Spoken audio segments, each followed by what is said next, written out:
meron nga nakapagsabi na parang dahil nga doon sa sinabi na sino bang nauna, parang ito daw yatang si Andrea yung nauna. Hindi, may nag-info lang sa akin na, pero hindi naman to confirm.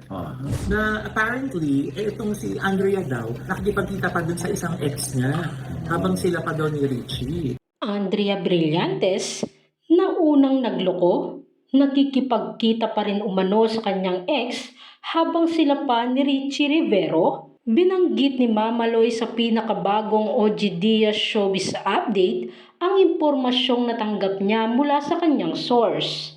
Sinabi ng co-host ni OG Diaz na nakatanggap siya ng impormasyon mula sa isang source tungkol kay Andrea Brillantes. Una nilang napag-usapan ang mga komentong sinabi ni Paulo Rivero, ang ama ni Richie, sa Facebook kung saan sinasabi niyang ang oras na ang magiging ultimate truth teller. Nagkwento tuloy si Mama Loy tungkol sa sinabi umano sa kanya ng source niya. May nag-info lang sa akin, Nay, pero di ito confirm na apparently itong si Andrea daw. Nakikipagkita pa dun sa isang ex niya habang sila pa daw ni Richie Rivero. Anya ni Mama Loy.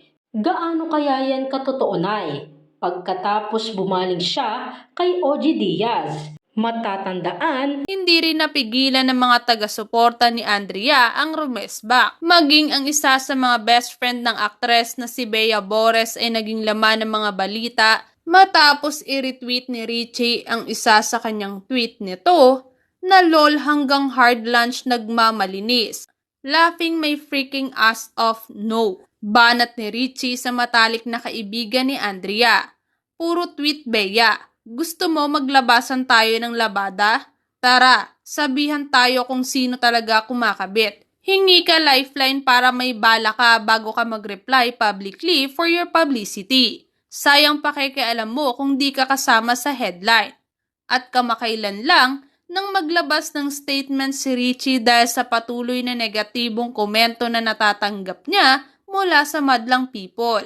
Dito ay sinabi niyang pumupunta raw si Andrea sa kanyang kondo tuwing madaling araw upang makipagbalikan.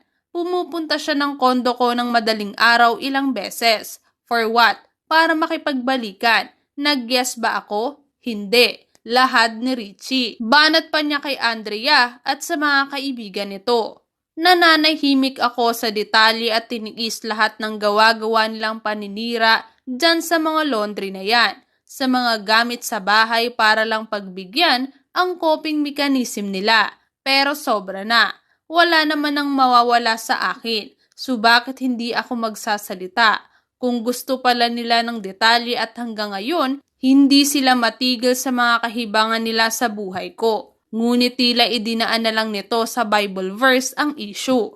Anya, one of my favorite Bible verses. It has helped me a lot back then. Rereading it now to give me strength. Ang verse na ibinahagi ni Andrea ay mula sa Psalm 62. So many enemies against one man, all of them trying to kill me. To them I'm just a broken down wall or tottering fence. They plan to topple me from my high position. They delight in telling lies about me. They praise me to my face but curse me in their hearts, ayon sa verse.